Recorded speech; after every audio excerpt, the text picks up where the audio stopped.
You didn't choose the 49ers. You were born into them. Like a royal bloodline, except instead of a crown, you got a baby-sized jersey and a lifetime subscription to disappointment. Maybe your dad was the culprit, still talking about Joe Montana like he's a biblical figure. Or your mom, who cried during the catch like it was a family wedding. Someone in your bloodline made the call. And you just showed up drooling in a beanie with a tiny gold helmet stitched on it. From the jump, it was clear. You weren't going to have a normal childhood. Your first words were probably, "We got 5 rings," and every family gathering, less of a dinner, more of a group therapy session held in red and gold. You were raised on stories of dominance that you never witnessed, trained to quote stats from seasons that aired before you were born. Montana, Young, Rice, Walsh. It was all drilled into your brain like sacred text. You didn't inherit a team. You inherited a legacy, and a burden, and a mild case of seasonal depression. Because rooting for the Niners isn't a hobby, it's a generational curse with good marketing.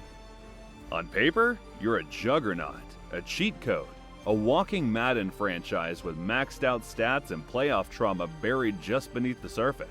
Every season, the roster looks like it was built by Zeus in a Pro Football Focus algorithm.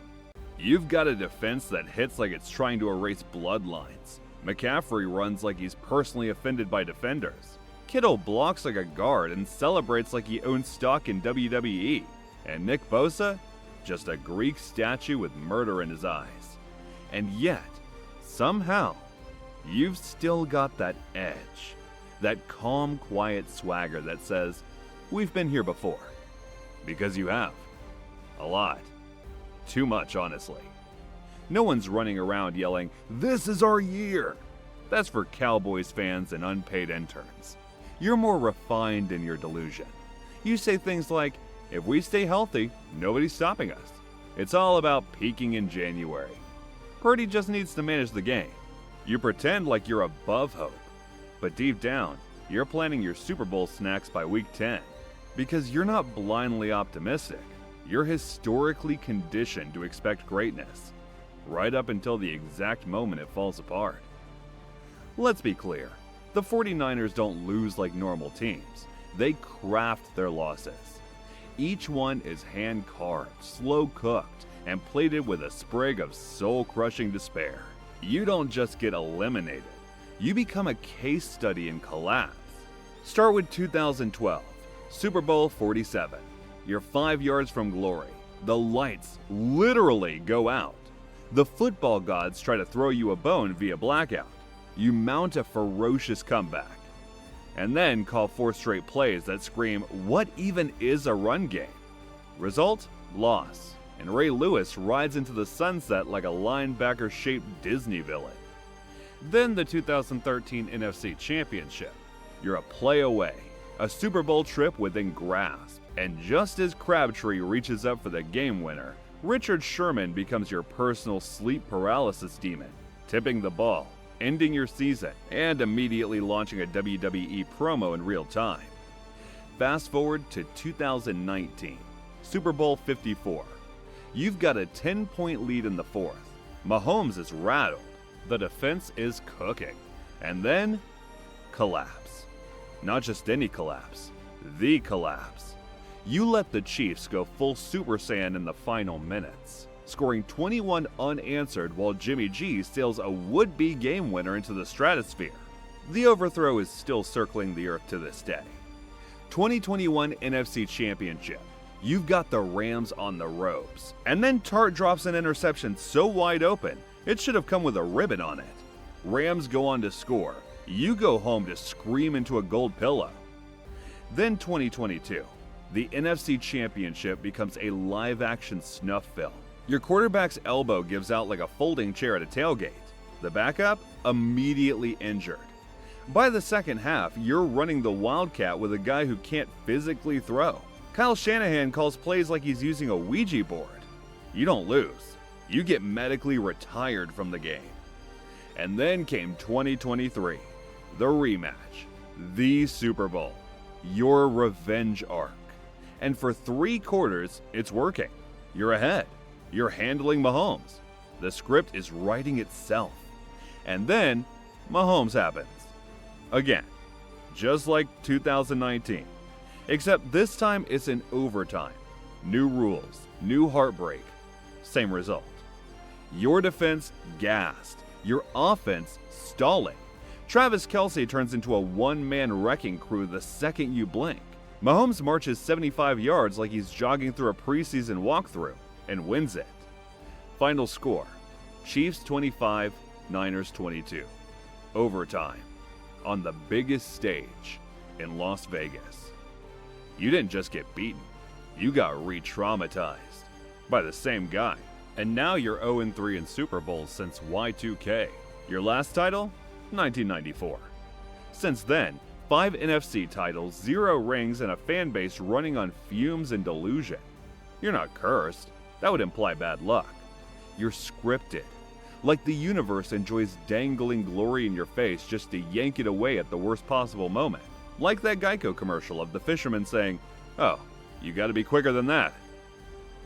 After the 2023 Super Bowl collapse, you weren't even mad anymore. You were numb. But you held on. You thought to yourself, 2024 will be better. We're going to hit even harder, especially after losing to Kermit the Frog a second time. And then came 2024. The season that made you wish you had quit. Nothing went right. Brock looked less like a fairy tale and more like a very competent game manager having very real existential doubts. The offense stalled. The defense fell off a cliff. The fire was gone. The urgency? Missing in action. You didn't just miss the playoffs, you quietly faded into irrelevance. By week 12, Fox was flexing you out on primetime like you were the Panthers. Other teams were battling for seeding. You were battling to not rewatch 1994 highlights again at 2 a.m. And yet, here you are. It's 2025 and you're already back in. Because Robert Saleh returned and looked slightly enthusiastic at a press conference. And that alone convinced you this is a new era. The defense is locked in. The energy is different. Saleh hasn't called a play yet, but that doesn't matter. The man blinked and you ordered a new hoodie. Then comes Brock's extension, and suddenly you're defending his QBR in group chats like it's a moral issue. He's still on a rookie deal, you say, as if that stopped anyone from collapsing on 3rd and long. Sure, Ayuk's already hurt, but you've got backup delusion ready to deploy. Juwan Jennings is underrated. Ronnie Bell flashed last preseason. You're watching B-roll from camp and screaming dog at a guy whose name you learned yesterday. You're texting, "Saleh's back. That changes everything. Heard he's got a chip on his shoulder. As long as we stay healthy." You won't. But the life feels good. And that's what this is really about. Not progress, not vengeance, just the ritual. You pretend you're evaluating talent. You're not. You're self-soothing. This isn't analysis. It's a full-blown relapse. And you're already foaming at the mouth for preseason reps like they'll undo the last 30 years of heartbreak.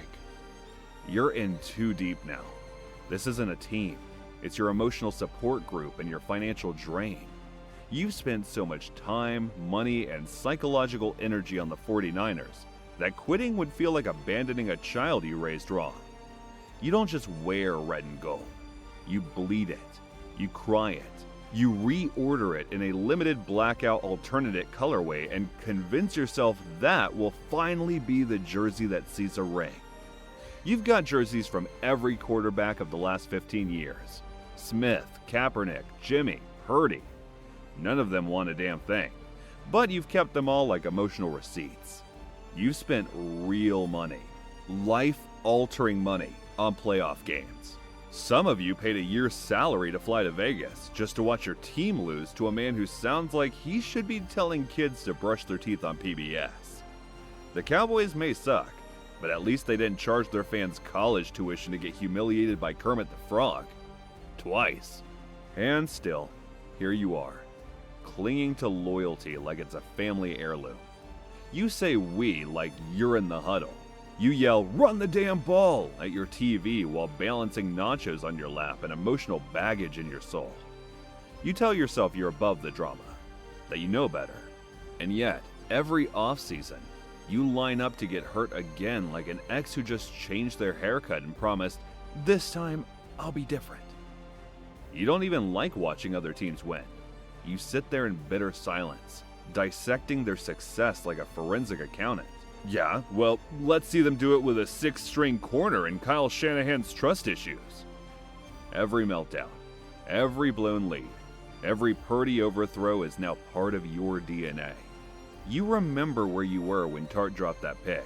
You remember what you were wearing when Jimmy missed Sanders. You've got trauma flashbacks every time someone says 3rd and 15. But you can't walk away. Not now. You've invested too much. Time, money, your voice during playoff games, your entire emotional bandwidth from September through January. Because this isn't just your team. It's your identity.